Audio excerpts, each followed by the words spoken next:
Hello, welcome back to my channel Indradipa lifestyle. আশা করছি তোমরা সকলে খুব ভালো আছো আর আমরাও খুব ভালো আছি। চলো শুরু করো আমার সাথে একটা নতুন ভিডিও। তো প্রথমেই দেখলে যে নাড়ু বানিয়েছি, কারণ তোমাদের দাদাভাই চলে যাবে, মানে ওর তো পোস্টিং আউট, আমরা ওখান থেকে অনেক দিন হয়ে গেছে, তারপরে ছুটিতে ছিলাম। তার জন্য আজকে সকাল সকাল আমি রান্নাঘরে চলে এসেছি, রান্না বসিয়ে দিয়েছি।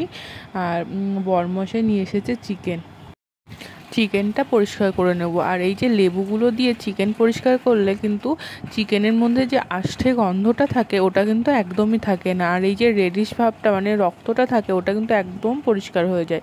এইটা কিন্তু তোমাদের সাথে শেয়ার করলাম, তোমরাও কিন্তু অবশ্যই ট্রাই করে দেখতে পারো।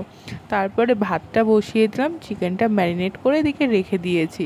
তারপরে এদিকেও কাজ রয়েছে, কিন্তু বরমশাইয়ের ব্যাগ প্যাকিং করতে হবে।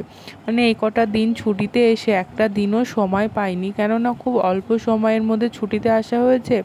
তারপরে ছিল সোনু মায়ের অন্নপ্রাশন, তো অন্নপ্রাশন ও একা হাতে করছিল, তো সব কিছু এক হাতে গোছগাছ করতে কিন্তু ভীষণ মানে ব্যস্তই হয়েছিল। তার মধ্যে আমিও বাড়ির কাজের মধ্যে ব্যস্ত হয়েছিলাম, তো আগে ব্যাগ ট্যাগ গোছানো হয়নি।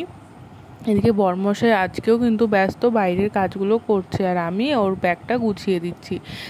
যেইগুলো ওর লাগবে সেগুলো গুছিয়ে দিচ্ছি। সত্যি বলতে ব্যাগ গোছাতে গিয়ে কিন্তু প্রচণ্ড কষ্ট হচ্ছে আমার, কেননা 3টে বছর একসঙ্গে কাটানোর পর এবার আমরা আলাদা হয়ে যাব। মানে দুজন আমরা চাকরি করি যেহেতু, মানে এই ফেসটা, এই প্রবলেমটা কিন্তু ফেস করতেই হতো। কিন্তু আমাদের মানে দুজন দু জায়গায় থাকলে যে কতটা কষ্ট হয়, যারা থাকে তারা কিন্তু অবশ্যই জানবে। তারপরে রাতে আমি খাওয়ার জন্য বানিয়ে দিচ্ছিলাম ঘিয়ের পরোটা, আর সাথে আমি কিছু তরকারিও বানিয়ে দিয়েছি। আর এই যে বাবাকে, মানে বাবার সাথে মেয়ের ভালোবাসা আদর চলছে, কেননা আবার কবে বাবাকে পাবে তার তো ঠিক নেই।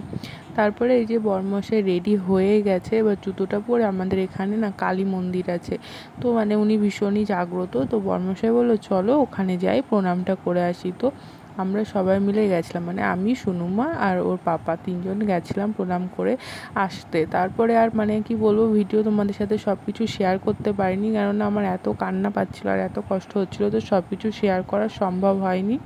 এই যে ব্যাগ গোছানো কমপ্লিট, এবার কিন্তু বেরিয়ে যাবে।